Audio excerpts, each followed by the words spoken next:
right, y'all. Rick's about the morning show. 8:14 before the top of the hour, y'all. Jeff Johnson got 3 things you need to know. What up, Jeff? Hey, what's up, Rick? Man, listen, we are all, I think, all over the country in real prayer for a lot of our brothers and sisters throughout the South, the Southwest.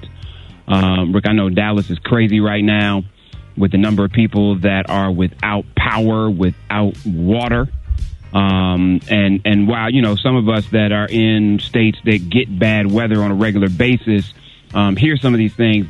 This is a real challenging situation for a lot of folks, and a very dangerous one. So, check on your loved ones who are in some of these hard hit areas.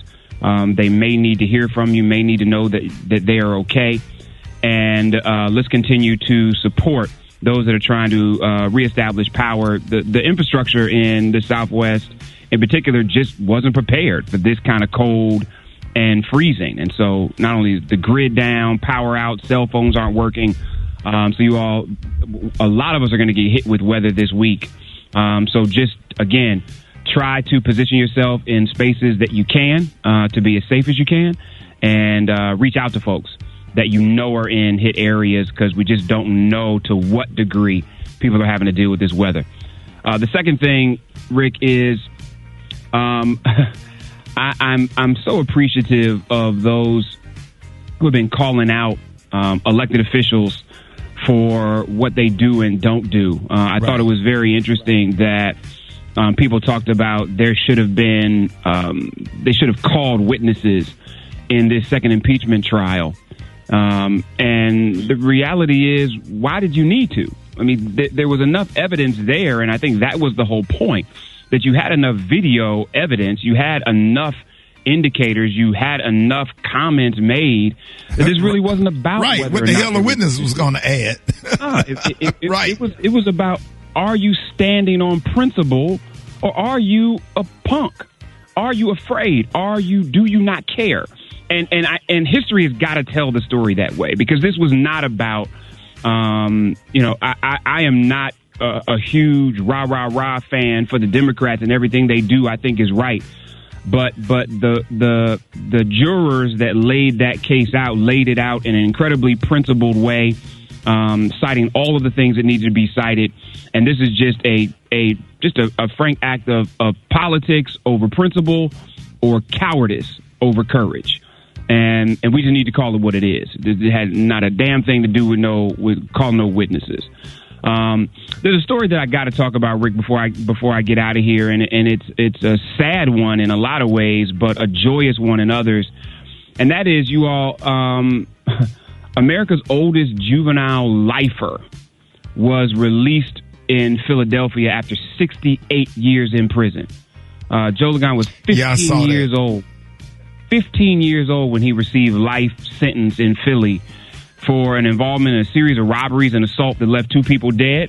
Sentenced in 1953. 1953. And last Thursday, at 83 years old, he walked out of Montgomery County State Correctional Institution after being in prison for 68 years. He was originally from Alabama. He pleaded guilty to 2 counts of first-degree murder. Even though he wasn't involved, he claims he wasn't involved in the murders, and we all know how that goes down. And a 2012 Supreme Court decision put him on the path to freedom, you all. But listen, even after all of these sentences got commuted, not commuted, but the rules got changed, which said that this group of citizens could apply for parole, he wouldn't apply. He said it didn't make sense for him to apply for parole when all he was going to do is be in prison, out of jail. And so for 3 years, he didn't even apply for parole. And so it wasn't until another attorney applied to the Supreme Court, and through a series of things happening, ultimately ordered on November 13th that he was either to be resentenced or released within 90 days. And the clock ran out on the 90 days. And Thursday, he became a free man. Literally, he said, literally, he's saying, I'm looking at all the tall buildings. This is new to me. This never existed. And this is just sad, man. And so it raises for me, even all this critique around Van Jones. and about should he have been working with Trump to get people released from prison.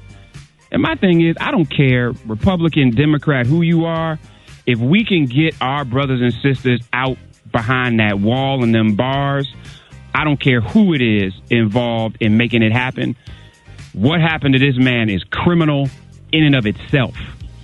And we need to get as many of our brothers and sisters out behind those bars as we can, especially those who frankly didn't deserve to be there for as long as they have been or for what they were there in the first place. So we're celebrating this, brother. But it's such a sad story to even have to talk about. Wow. Yeah, man. I saw it on Sean King's page, and I hope that people raise enough money to take care of him to make sure that the man have everything that he needs, so. Absolutely. Definitely appreciate that, Jeff. Let everybody know how you can be reached. Y'all hit me at Jeff's Nation on all social media. Hey, y'all be safe in Dallas, all our brothers and sisters. Take care of yourselves this week as this weather keeps wreaking havoc, y'all. Love y'all and talk to you on Thursday. All right, love you, Jeff, man. Appreciate you, man. Hey, more Rickey Smiley Morning Show coming up.